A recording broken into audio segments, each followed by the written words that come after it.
بسم اللہ الرحمن الرحیم نحمدہ ونصلی علی رسولہ الکریم اما بعد اعوذ باللہ السمیع العلیم من الشیطان الرجیم بسم اللہ الرحمن الرحیم ام لہم شرکاء شرعوا لہم من الدین ما لم یأذن بہ اللہ ولولا کلمۃ الفصل لقضی بینہم وان الظالمین لہم عذاب علیم وقال النبی صلی اللہ علیہ وسلم من احدث فی امرنا ھذا ما لیس منہ فہو رد وقولہ صلی اللہ علیہ وسلم من عمل عملا لیس علیہ امرنا فہو رد۔ اس سے پہلے ہم دو ایسے قواعد پڑھ چکے ہیں جو ایک بڑے قاعدے کے دو فروعی قاعدے تھے۔ بڑا قاعدہ کیا تھا کہ الیقین لا یزول بالشک، تو اس کے تحت کچھ قواعد ہم نے وہ پڑھے ہیں جن سے معلوم ہوتا تھا کہ اصول اور شریعت کا غالب قاعدہ یہ ہے یا عمومی قاعدہ کہ وہ چیزیں جو انسان استعمال کرتا ہے یا ان کو کھاتا پیتا ہے، یہ چیزیں اس کے لیے مباح ہیں، حلال ہیں۔ اس سلسلے میں ہم نے دلائل بھی ذکر کیے کہ کون سی ایسی دلیلیں ہیں، کون سی ایسی آیات ہیں یا حدیث ہیں جن سے معلوم ہوتا ہے کہ وہ چیزیں جو عام طور پر انسان کے استعمال میں آتی ہیں، کھانے پینے کے لیے ہوں یا اس کے علاوہ ہوں، یا لوگوں کے آپس کے معاملات، لین دین کے معاملات، رہن سہن کے طریقے، ان کے اندر اصل یا بنیادی قاعدہ شریعت کا یہ ہے کہ یہ حلال ہیں، جائز ہیں، انسان کے لیے مباح ہیں۔ لیکن اس کے برعکس اس سے استثنائی قواعد بھی ہم نے بیان کیے۔ ان میں ایک قاعدہ یہ تھا کہ نکاح کے اندر، یعنی عورتوں سے نکاح کرنے کے بارے میں یا ان سے استمتاع اور فائدہ اٹھانے کے سلسلے میں شریعت کا بنیادی یا راجع یا ایک مستقل قاعدہ کلیہ یا عمومی اصول کیا ہے کہ یہ حرام ہے۔ ایسے ہی یعنی وہ جانور جن کی حرمت کا ذکر نہیں آیا قرآن حدیث میں، ان کی حرمت کا بیان نہیں ہے، تو جب ان کو ذبح کر لیا جائے یا ان کو شکار کر لیا جائے تو ان کے اندر بھی اصل کیا ہے؟ حرمت ہے کہ وہ حرام ہے۔ جب تک کہ ایسی ہمیں دلیل نہیں مل جاتی یا یقین نہیں ہو جاتا کہ واقعہ ہی وہ جانور جو حلال تھا، جس کا کھانا حلال تھا، اس کے زندہ ہونے کی صورت میں تو اس کو شرعی طریقہ کے مطابق یا دینی جو شرائط ہیں ان کے مطابق ذبح کیا گیا ہے۔ ایسے ہی اگر کوئی شخص کوئی شکار کرتا ہے، شکاری جانور اس کے لیے زندہ تو حلال تھا، لیکن اس نے اس کو حلال طریقے سے ذبح کیا ہے یا حلال طریقے سے یا شرعی شرائط اور قیود کے مطابق اس نے شکار کیا ہے، تو پھر اس کے لیے وہ جائز ہوگا۔ ورنہ ان دونوں چیزوں میں، یعنی وہ جانور جو ذبح کیے جاتے ہیں، حلال ذبح کیے جاتے ہیں، یعنی حلال ہوتے ہیں، ان کا ذبح کیا جاتا ہے، کیونکہ جو حرام ہیں ان کا تو کھانا حرام ہے، کسی بھی صورت میں وہ جائز نہیں ہے، خواہ ان کو ذبح کیا جائے یا نہ کیا جائے۔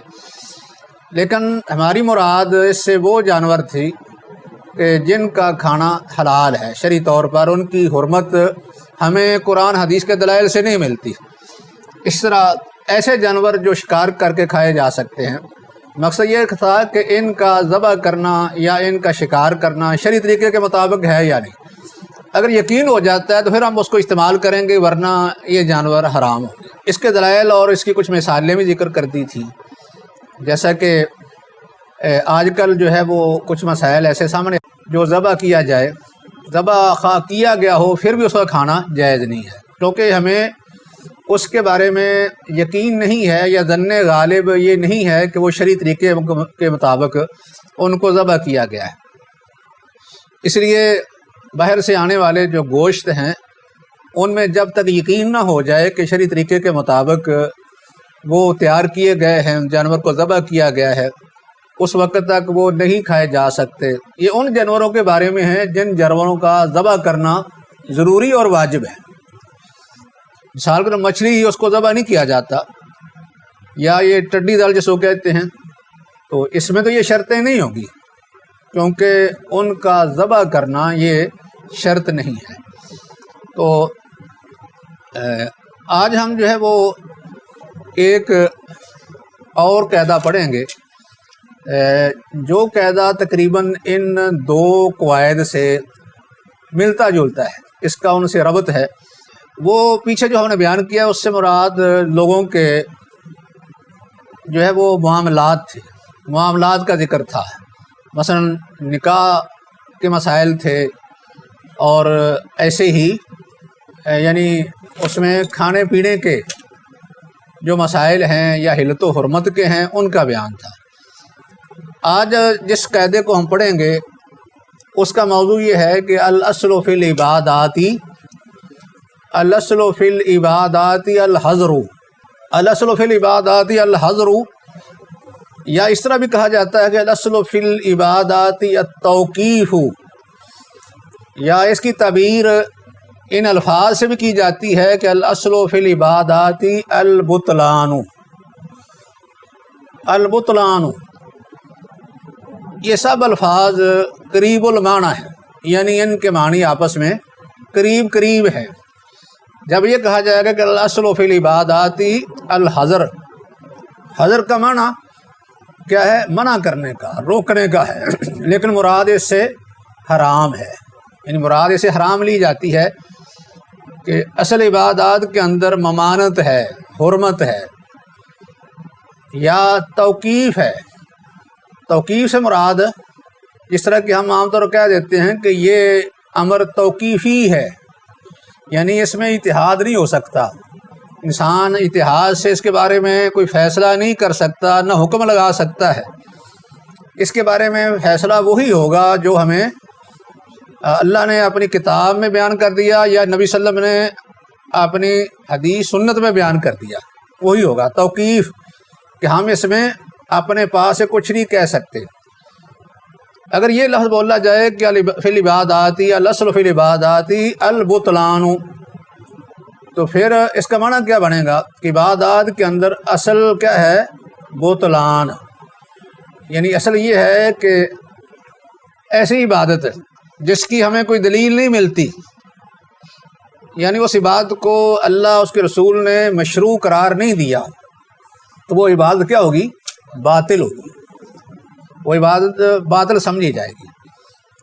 تو اسی قاعدے کے ساتھ بعض دفعہ لوگ یہ حصہ جو ایک مستقل قاعدہ ہم نے پڑھا ہے اس کو بھی شامل کر دیتے ہیں۔ وہ اس طرح کہ الاصل فی العبادات الحظر وفی العادات الاباحۃ، یہ جو فی العادات الاباحۃ یہ ہم پیچھے پڑھا ہے، یعنی حصہ ہم نے پیچھے پڑھ لیا ہے۔ الاصل فی العبادات الحظر او التوقیف او البطلان، یہ ہم نے آج پڑھنا ہے۔ باقی رہ گیا کہ والاصل فی العادات الاباحۃ، یہ ہم نے پہلے پڑھ لیا ہے۔ عادات سے مراد یعنی انسان کے معاملات ہوتے ہیں، تو معاملات کا بیان پہلے ہو چکا ہے، ان میں کھانے پینے والی اشیاء بھی ہیں، استعمال والی بھی، اور نکاح طلاق کے معاملات بھی اس میں آ جاتے ہیں۔ ایسے ہی اس میں جانوروں کی حلت و حرمت کا بیان بھی آ جاتا ہے، یعنی یہ معاملات تھے۔ تو ان معاملات کے اندر جن کے اندر اصل قاعدہ یہ ہے کہ وہ حرام ہیں، ان کا بیان بھی ہو گیا۔ ان میں یعنی دو چیزیں مستثنیٰ ہوئی تھی، ایک عورتوں سے نکاح کرنا، ان سے فائدہ اٹھانا، ان سے استمتاع کرنا، یہ اصل میں حرام ہے، الا کہ کوئی ایسی شرعی دلیل مل جائے جو ہمارے لیے اس کو حلال اور مباح کر دے۔ اور اس کا ذکر پہلے ہم کر چکے ہیں کہ اس کی صورت اس وقت ایک ہی ہے، وہ کون سی؟ نکاح کی صورت ہے۔ نکاح کے بغیر کوئی عورت کسی مرد کے لیے حلال نہیں ہوگی، اور یہ عورت بھی ان عورتوں میں سے نہ ہو جن سے نکاح کرنا حرام ہے۔ تو باقی وہ جانور جن کو ذبح کیا جاتا ہے یا وہ جانور جو شکار کیے جاتے ہیں ان کے اندر بھی اصل یہ ہے کہ وہ حرام ہوں گے، الا کہ کوئی ایسی ہمیں دلیل مل جائے، یقین ہو جائے کہ واقعی ان کو شرعی طریقے کے مطابق ذبح کیا گیا ہے یا شرعی طریقے کے مطابق ان کو یعنی شکار کیا گیا ہے۔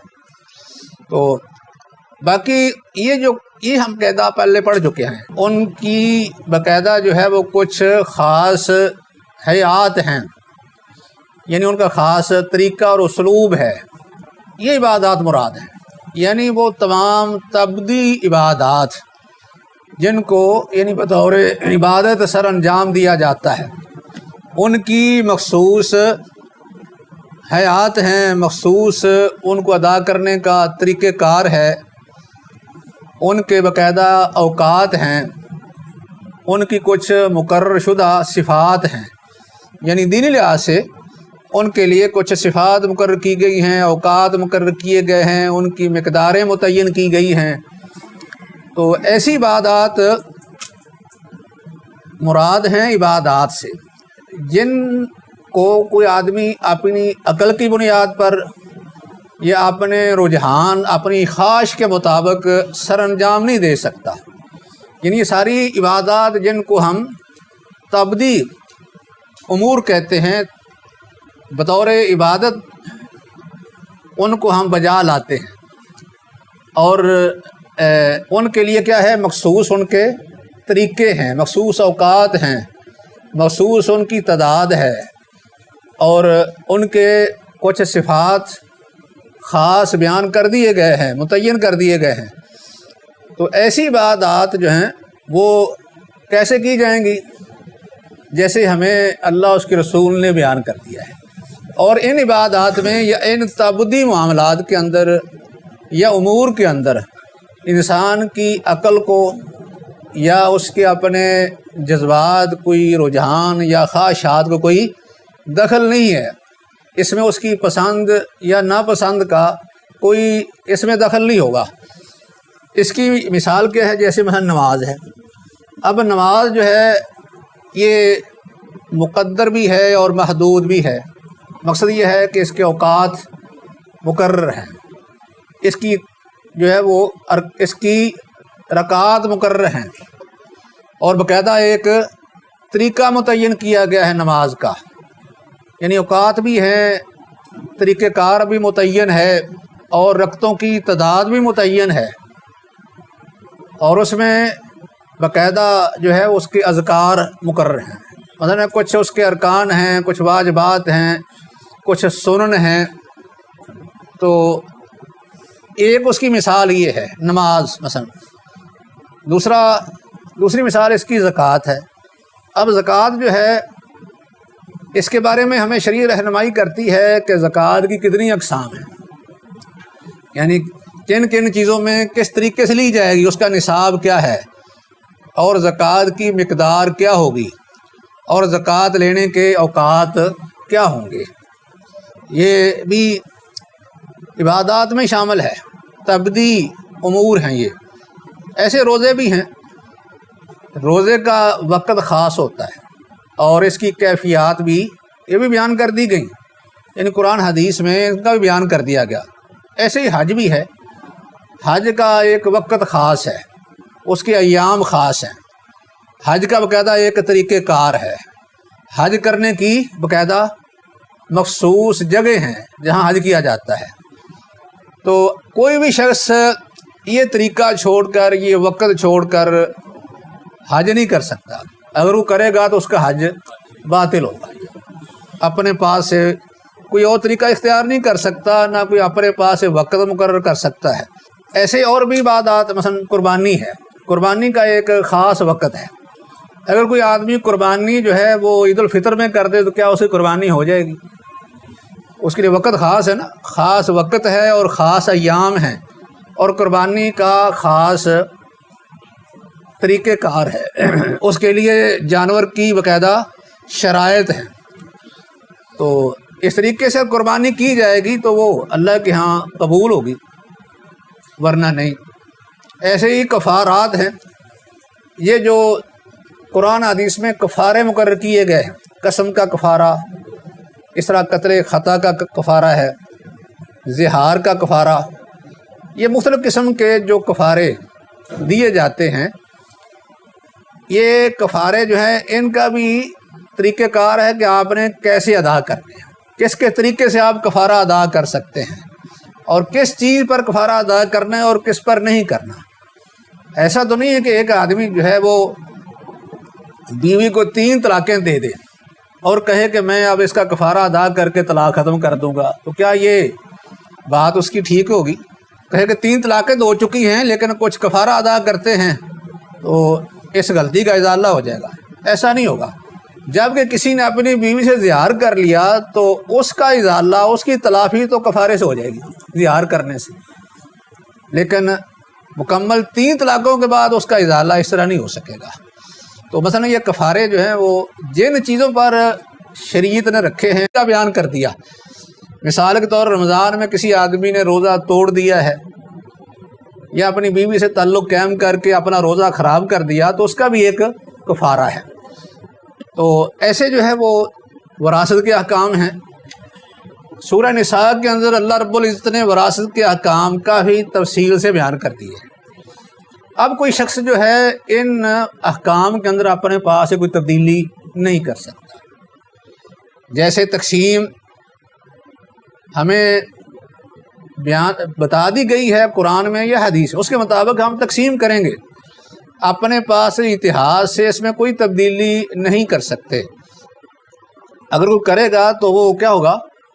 یعنی وہ شریعت کے ساتھ بغاوت کرنے والا، شریعت کا انکار کرنے والا، اس کو ٹھکرانے والا کہلائے گا، اس کا کام یہ یعنی بدعات میں شامل ہوگا۔ تو ایسے ہی شرعی سزائیں اور عقوبات ہیں، وہ عقوبات شرعی جن کو ہم حدود کہتے ہیں، حدود باقاعدہ مقرر ہے نا، حدود مقرر ہیں جرائم کی۔ مثال کے طور پر چوری کی ایک سزا مقرر ہے، اس کا ہاتھ کاٹ دیا جائے۔ ایسے ہی زنا کی ایک سزا مقرر ہے، غیر شادی شدہ کے لیے 100 کوڑا اور شادی شدہ کے لیے رجم کی سزا ہے۔ ایسے ہی اس کے علاوہ کسی بے گناہ پر زنا کی تہمت لگانا، برائی کی تہمت لگانے سے 80 کوڑوں کی سزا قرآن بیان کرتا ہے۔ اس طرح یعنی جو سزائیں عقوبات یا حدود شریعت نے مقرر کر دی ہیں تو ان کے اندر کسی آدمی کو، یہ جتنی چیزیں ہم ذکر کر رہے ہیں نا، ان کے اندر کسی کو نہ تو اپنے پاس سے کوئی بنانے کا اختیار ہے، نہ اس میں کسی تبدیلی یا اضافے کا اختیار ہے، نہ اس کو اس میں کوئی کمی کرنے کا حق ہے۔ ان چیزوں کے اندر اصل کیا ہے؟ اصل کیا ہے؟ ممانت ہے۔ اصل ممانت ہے، جس کو ہم نے پیچھے لفظ حضر سے تعبیر کیا ہے یا بطلان سے یا توقیف سے۔ اصل ان کے اندر ممانت ہے۔ کوئی آدمی اپنے پاس سے نہ کسی ان چیزوں میں سے، ان امور میں سے، ان عبادات میں سے نہ کوئی عبادت گھڑ سکتا ہے، نہ کوئی تبدیلی کر سکتا ہے، نہ ہی ان کو ختم کر سکتا ہے۔ تو حالات جیسے بھی ہو جائیں، حالات بدلنے سے ان چیزوں میں تبدیلی نہیں آئے گی۔ جیسے لوگ کہتے ہیں جی حالات بدل گئے ہیں، اب لوگ بدل گئے ہیں، زمانے بدل گئے ہیں، لہذا احکام ہی بدل دیے جائیں۔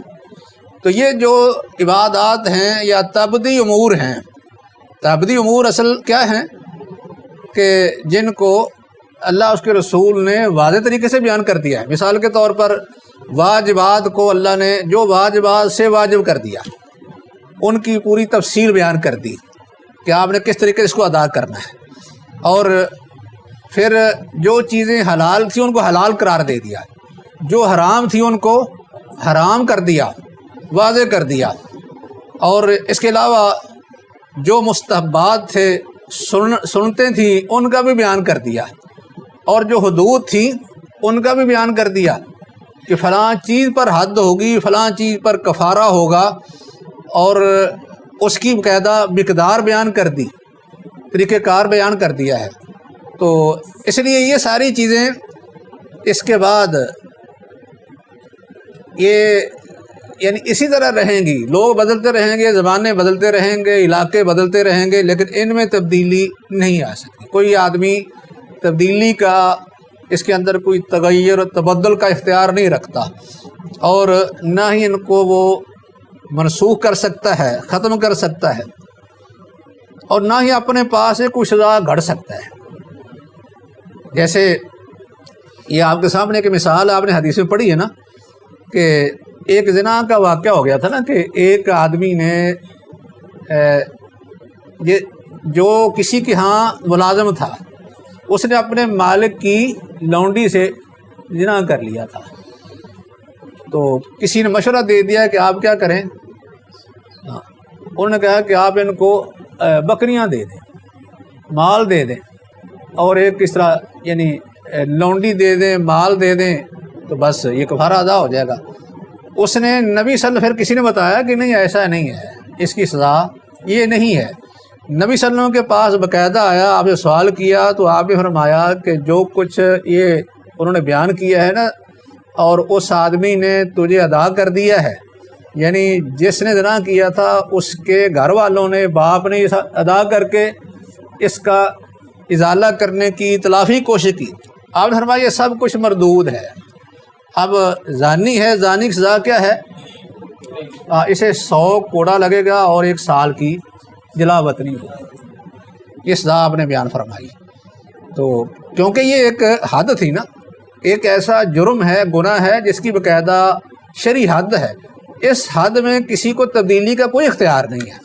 آپ کے وقت میں تبدیلی کی یعنی کوشش کی گئی، کسی نے لا علمی کی بنیاد پر بات کر دی تو آپ نے اس کو رد کر دیا، اور باقاعدہ ایک شرعی حکم بیان کر کے اسی وجہ خواہ حالات جیسے بھی ہو جائیں، تبدیل ہو جائیں۔ تو یہی چیزیں ہیں جن کو ہم کیا کہتے ہیں، ان کو ہم کہتے ہیں شرعی احکام، یا ان کو نام دیتے ہیں ہم کہ یہ شعائر اسلامیہ ہیں، یہ اسلامی شعائر ہیں، اسلامی شرعی احکام ہیں، یا سمجھ لیں کہ ہمارے یہ عقیدے کے باقاعدہ یہ عنوان ہے، عقیدے کی یہ علامات ہیں، ان کے اندر اصل حرمت ہے، اور جو کام نبی صلی اللہ علیہ وسلم نے مشروع کیا وہی کیا جائے گا، اور نبی صلی اللہ علیہ وسلم نے یا اللہ تعالیٰ نے مشروع کر دیا وہ کیا جائے گا۔ آپ نے کوئی چیز واجب کر دی وہ واجب ہوگی، کسی کو مستحب قرار دے دیا مستحب ہوگا۔ اگر یہی عبادت ہوگی، یہی عبادت ہے جس کے ساتھ اللہ کی عبادت کی جائے گی۔ لیکن اگر کوئی شخص اپنے پاس سے کسی چیز کو واجب کہہ لے، یا اپنے پاس سے کسی چیز کو مستحب کہہ لے، اور اللہ اس کے رسول نے اس کو نہ واجب نہ مستحب کہا ہو، تو اسے کیا کہیں گے کہ یہ بدعت ہے، اور ایسا کرنے والا بدعتی کہلائے گا، اسے بدعت کہہ کے اس کو رد کر دیا جائے گا۔ اس لیے کیونکہ اس کے لیے ہمارے پاس شرعی طور پر دلائل موجود ہیں۔ وہ اس طرح کہ اللہ رب العزت نے کسی بھی عمل کے لیے 2 یعنی شرائط بیان کی ہیں۔ ہمارے عام طور پر یہ کہا جاتا ہے نا کہ ہمارے ہاں 2 اصول ہیں، اطیع اللہ و اطیع الرسول۔ 2 بنیادی اصول شریعت کے یہ ہیں کہ عبادت کی جائے تو اللہ کے لیے خالص کی جائے، اللہ کے لیے خالص ہو کر عبادت کی جائے۔ کوئی بھی عبادت، کوئی بھی عمل، اگر آدمی اس کو بطور عبادت کرنا چاہتا ہے تو اس کے اندر ایک شرط کیا ہے کہ وہ اخلاص اللہ کے لیے کی جائے۔ دوسری شرط یہ ہے کہ اس میں یعنی اللہ اس کے رسول کے حکم کے مطابق کی جائے، مطابقت ہو، نبی صلی اللہ علیہ وسلم کی اتباع ہو، یعنی دوسری شرط اس کے اندر یہ پائی جاتی ہے، ایک نبی صلی اللہ علیہ وسلم کی اتباع، اور پہلی شرط یہ ہے کہ اللہ کے لیے اخلاص۔ یہ دونوں شرطیں ہر عمل کے اندر موجود ہیں جن کو کوئی بھی شخص بطور عبادت ادا کرتا ہے، کیونکہ اگر وہ کوئی عمل کرے گا بطور عبادت ہے، اس کے اندر اخلاص نہیں ہے تو وہ کیا بن جائے گا، ریاکاری، پھر بھی اللہ کے ہاں قبول نہیں ہے۔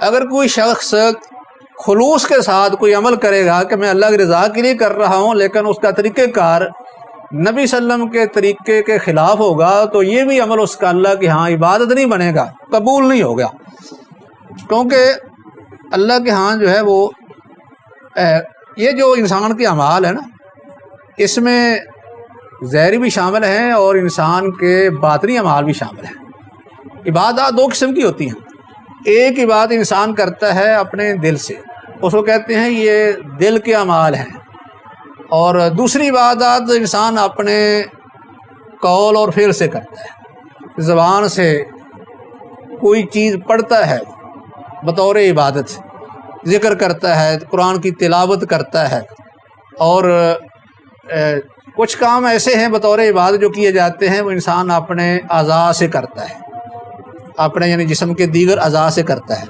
تو یہ سارے جو اعمال ہیں، خواہ اس کی زبان سے ادا ہو جائیں یا اس کے دیگر اعضاء سے یا اس کے دل سے، ان کے اندر یہ شرط ہے کہ وہ اللہ کے لیے خالص ہوں۔ دوسری شرط یہ ہے کہ نبی صلی اللہ علیہ وسلم کی اتباع میں ہوں، کیونکہ اس کے بارے میں یہ قرآن کہتا ہے، قرآن میں یہ ہے وَأَنزَلْنَا عَلَيْكَ الْكِتَابَ بِالْحَقِّ فَاعْبُدِ اللَّهَ مُخْلِصًا لَهُ الدِّينَ۔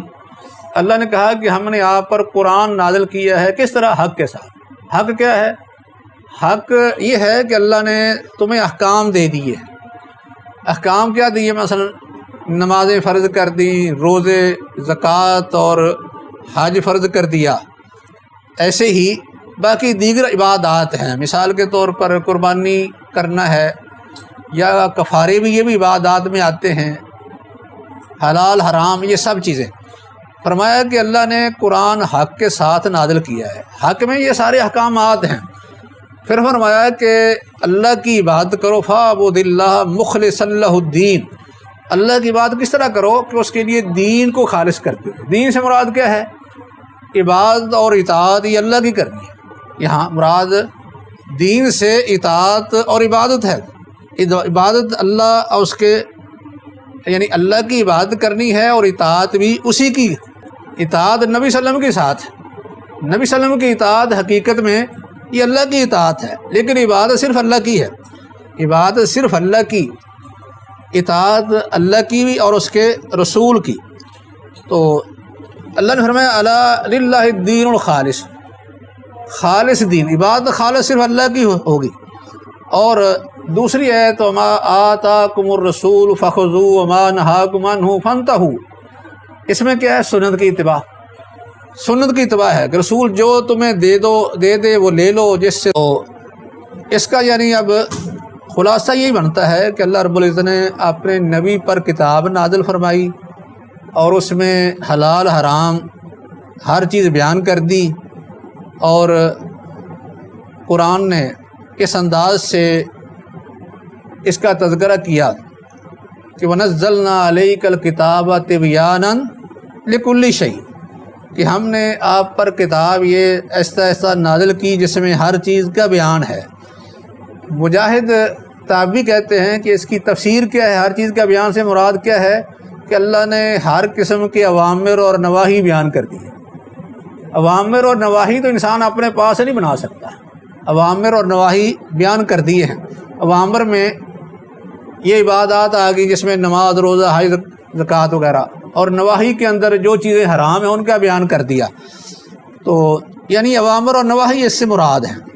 باقی جس چیز میں کچھ اشکال پیدا ہوتا ہے، یعنی قرآن میں سمجھنے میں اشکال ہے، تو اللہ تعالیٰ نے اس کا معاملہ نبی صلی اللہ علیہ وسلم کے حوالے کر دیا۔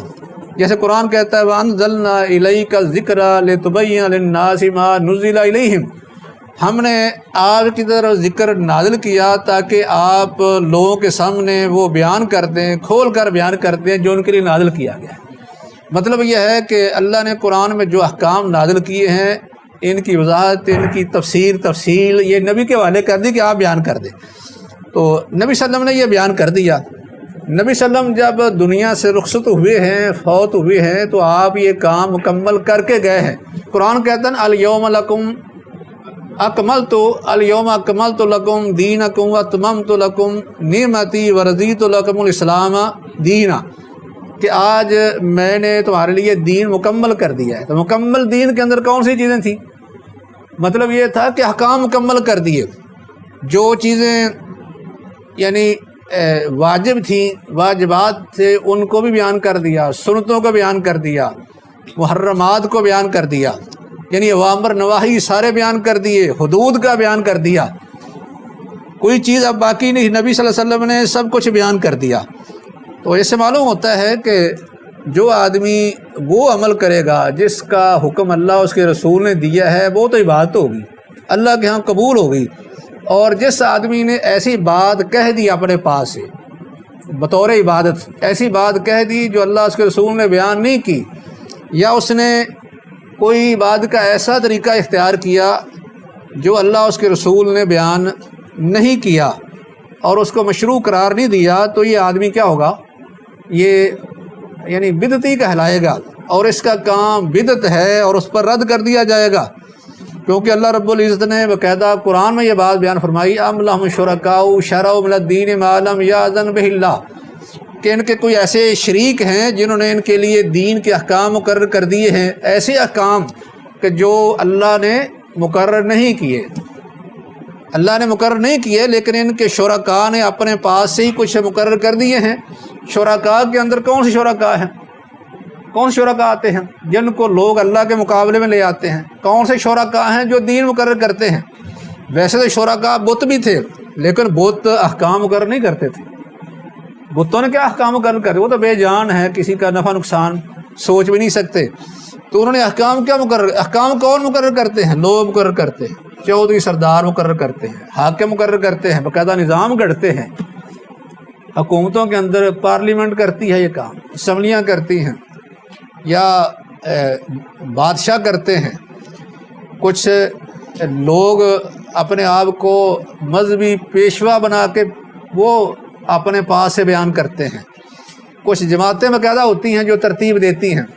مطلب یہ ہوتا ہے کہ اللہ کے علاوہ کیا ان کے کچھ اور شرکاء ہیں جنہوں نے اللہ کے مقابلے میں ان کو شریعت مقرر کر کے دے دی ہے کہ آپ یہ نظام چلائیں، اور اس کا حکم اللہ نے نہیں دیا، اللہ کی طرف سے وہ مشروع نہیں ہے، اللہ نے ان کی اجازت نہیں دی۔ تو اللہ رب العزت نے جو ہے وہ یہ یعنی باقاعدہ اس آیت میں وضاحت کر دی۔ باقی وہ حدیث حضرت عائشہ رضی اللہ تعالی عنہ کی معروف ہے کہ من احدث فی امرنا ھذا ما لیس منہ فہو رد، کہ جس نے ہمارے دین کے اندر کوئی بھی نیا کام کیا تو مردود ہے۔ ہمارے دین کے اندر، ہمارے اس معاملے میں مراد ہے ہماری شریعت، ہمارے دین میں، من عمل عملا فلیس علیہ امرنا فہو رد، یہ بھی اسی ضمن میں ہے۔ تو اس کا مطلب یہ ہے کہ یہ جو حدیث ہے نا، یہ بعد والی حضرت عائشہ والی، یہ سمجھ لو کہ ایک ضابطہ ہے۔ یہ ضابطہ کس کا ہے؟ ظاہری اعمال کے لیے ضابطہ بن گیا ہے۔ ظاہری اعمال میں ضابطہ یہ ہے کہ ہر وہ عمل ظاہری طور پر جو آدمی انجام دیتا ہے وہ اگر اللہ اس کے رسول کے حکم کے مطابق یا ان کے بیان کے مطابق نہیں ہے، ان کے احکام کے مطابق نہیں ہے، تو وہ کیا ہوگا؟ مردود ہوگا۔ جیسے یہ قاعدہ ہے انما الاعمال بالنیات، اس میں قاعدہ کیا بیان ہوا؟ اس میں یعنی اعمال کے باطن کے لحاظ سے قاعدہ بیان ہو گیا۔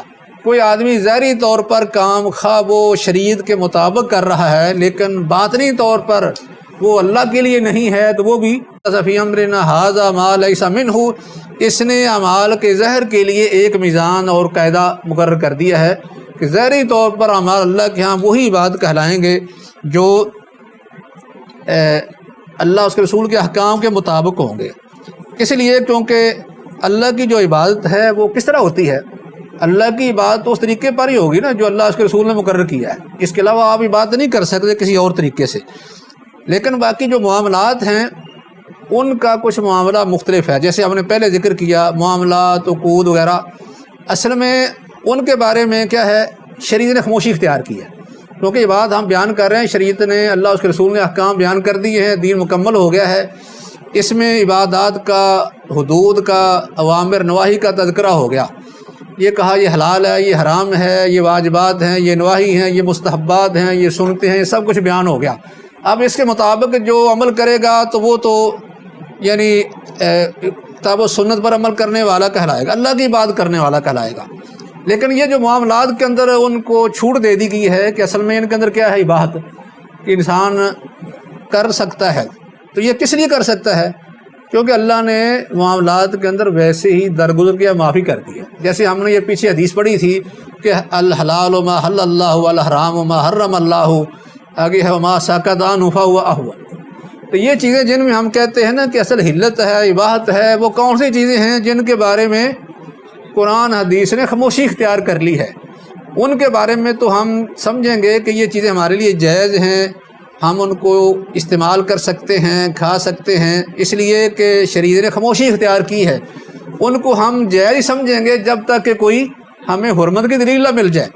لیکن باقی جن کا بیان کیونکہ قرآن حدیث میں بیان ہو گیا ہے تو اللہ نے عبادت اس کے مطابق ہی کرنے کا حکم دیا ہے، تو وہ اصل میں کیا ہوگا، ان کے اندر اصل حرمت ہے کہ کوئی بھی عبادت، کوئی بھی حد اپنے پاس سے نہ بنائی جا سکتی ہے، نہ کسی کوئی تبدیلی کی جا سکتی ہے۔ اگر وہ کرے گا تو یہ آدمی شریعت میں تبدیلی کرنے والا یا شریعت کے اندر بدعات کا موجد کہلائے گا۔ وما علینا الا البلاغ۔